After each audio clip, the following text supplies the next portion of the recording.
Friends, hello. It's been a rough morning today, and the day, frankly, is off to a rough start. It is difficult to find words to convey all the feelings and emotions that are now overwhelming the soul. The world's attention is focused on the terrible tragedy that took place in the Gaza Strip late Tuesday night. According to Arab media, the number of victims and injured in this tragedy has exceeded 800, while Al Hada's TV channel reports that at least 500 people have died. The victims include patients, doctors, and refugees who were queuing outside Al-Madani Hospital. They included men and women, adults, and children. The Palestinian Ministry of Health says they were all civilians. Instead of victims, the front pages of European newspapers show only big headlines and pictures of people who are no longer there. Flipping through the tabloids, it seems as if the missile that destroyed the hospital and killed hundreds of people came from outer space. Hamas calls it criminal genocide and calls for peaceful intervention, blaming the IDF. They claim that the rocket was not Israeli, but Palestinian, and it was only a botched launch. Meanwhile, authorities in different countries are reacting differently to what happened. Egypt, Qatar, Morocco, Jordan, Syria, Cuba, Iraq, and Turkey have blamed Israel directly. Iran said the U.S. was also responsible. The U.S. condemned the attack but did not blame anyone specifically. In France, the Netherlands, Canada, Spain, Britain, Japan, Spain, and the U.S., the Pentagon called on Israel to abide by international law. The Arab Emirates has called a UN meeting, but the question of what this will do for the families of the victims remains unanswered. Footage that cannot be shown for ethical reasons is circulating on social media. They show devastated men with tears in their eyes. For example, a doctor at one of the clinics lost his wife and 3 children. How do they move on? The Palestinian Ministry of Health has called on gas station owners to share fuel, as hospitals are in a state of virtual collapse, with only a couple weeks' supply of basic food left. At the same time, there are truckloads of food for Palestinians at the border with Egypt, but they are not being allowed through yet. The refugees, who are already in their hundreds of thousands, are forced to feed themselves by cooking food on the streets in large cauldrons.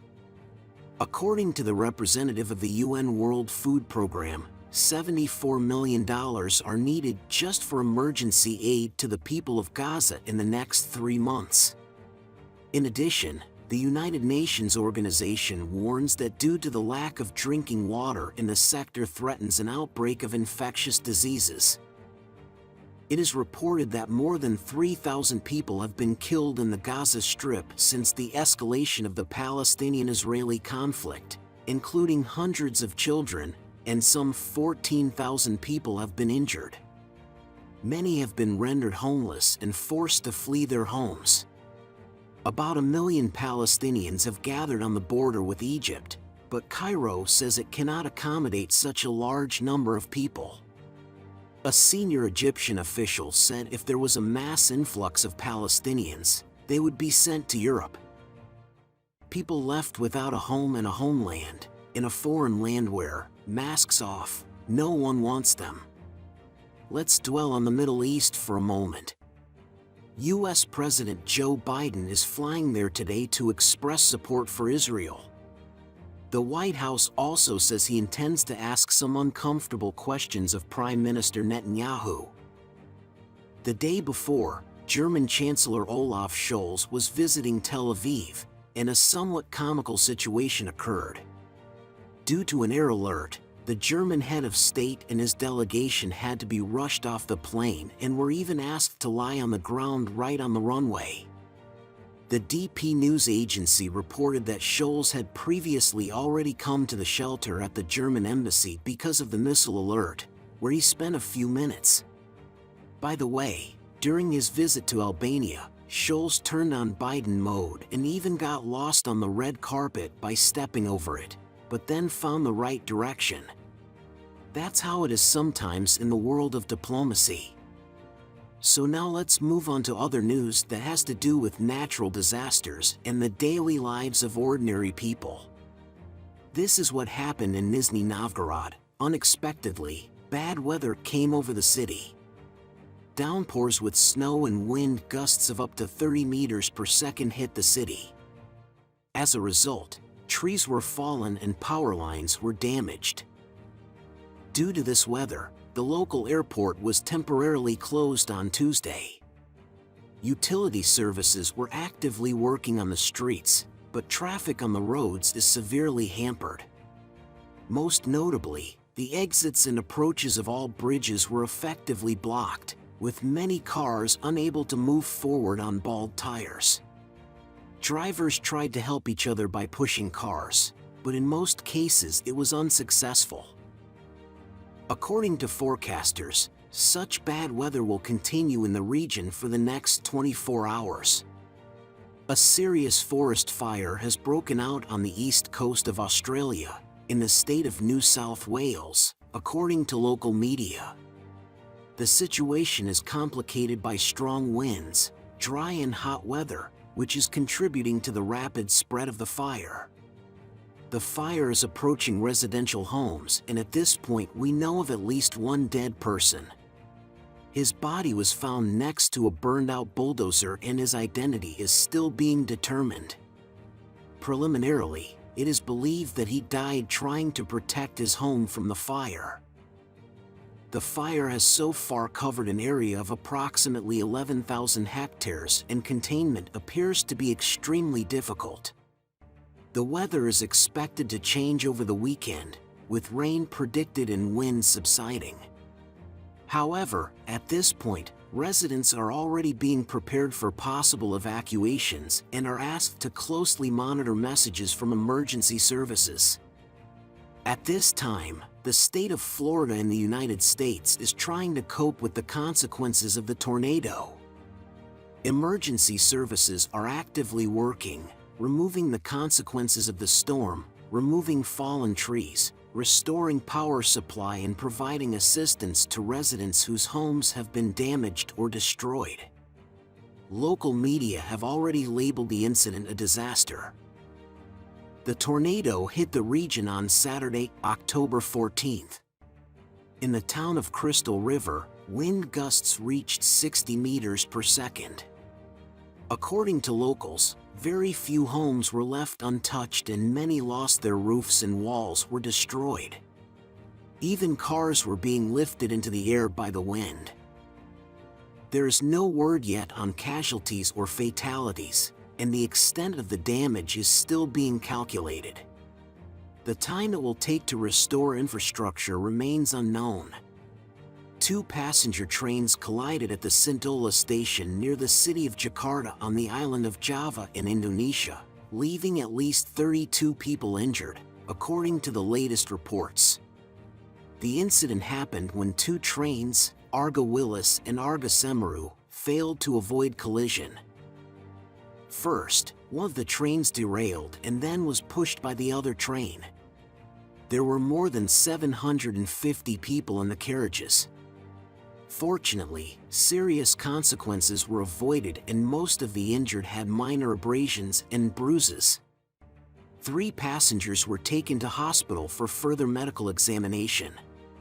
Police are currently investigating the cause of the accident. Let's move across seas and oceans to the island nation of Dominica in the Caribbean.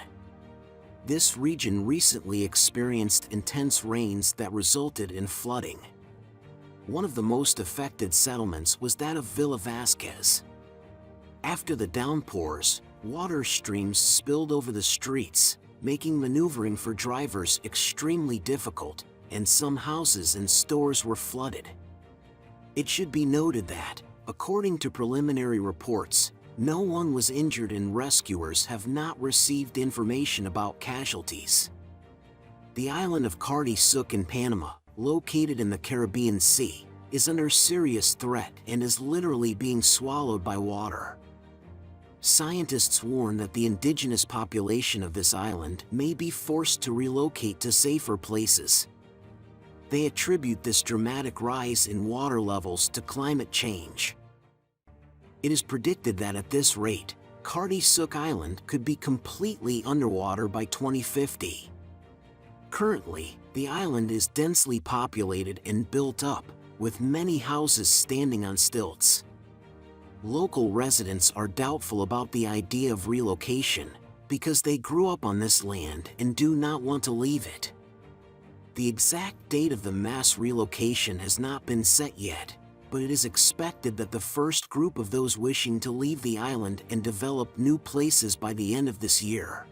Residents of Swindon in Wiltshire and May in Somerset, UK, have faced bedbug infestations, forcing them to get rid of mattresses and other furniture. The family from Swindon, including their 3 children, discovered numerous bedbugs under their sofa, especially after the eldest son suffered characteristic bites on his skin.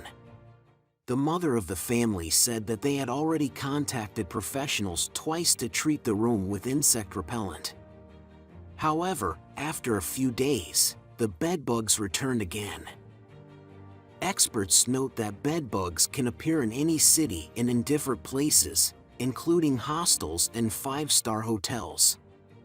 In the UK, bedbugs have increased by 65% between 2022 and 2023. They are often found in suitcases when traveling and can be passed on when buying second-hand furniture. Bed bugs actively breed at elevated temperatures, and the current summer and early fall in the UK have been marked by high temperatures. In Morocco, a huge hole has appeared in the immediate vicinity of a local resident's home in the city of Al Jazeera as a result of an earthquake. The depth of this hole is up to 60 meters. The owner of the house discovered this sinkhole suddenly and immediately reported it to the local authorities. Currently, at this dangerous place is temporarily forbidden for children to play, and residents are asked not to approach it. Recall that the devastating earthquake occurred in Morocco on September 8th, and it killed almost 3,000 people, and more than 5,000 people were injured. It was the deadliest earthquake in the country in 60 years, and many residents were forced to leave their homes to find safer shelter. And in closing, a little bit about food. A bakery in the Chinese city of Lini offers its customers unusual insect-filled pies, and especially popular on their menu are fried cicadas. The story of this unusual dish began when the owner of the bakery accidentally went into the forest with his wife and children to collect cicadas. They brought the prey home, fried, and everyone in the family liked it very much. Preparing such a dish to be delicious is an extremely difficult task. The bakers hand-bake soft bread with a tender inner layer and a crispy outer crust, then add the cicada stuffing. The price of one sandwich is approximately 400 rubles. Friends, today we would like to express our deepest condolences, first of all to the people of Palestine, who have suffered an unimaginable tragedy. We wish them strength, fortitude, and faith in life. But we have a question: what is happening to this world? What is happening to our planet? Who is responsible for the terrible incident that happened last night in the Gaza Strip? How can such events be stopped? How can we influence those who have the power to stop this merciless reality? How do we get to peace, and is it even possible? Please share your views in the comments. We strive for peace and goodness for everyone, and we look forward to making a difference. Peace and goodness to you and your families, and of course, be careful and take care of our common home, our planet, always remaining human.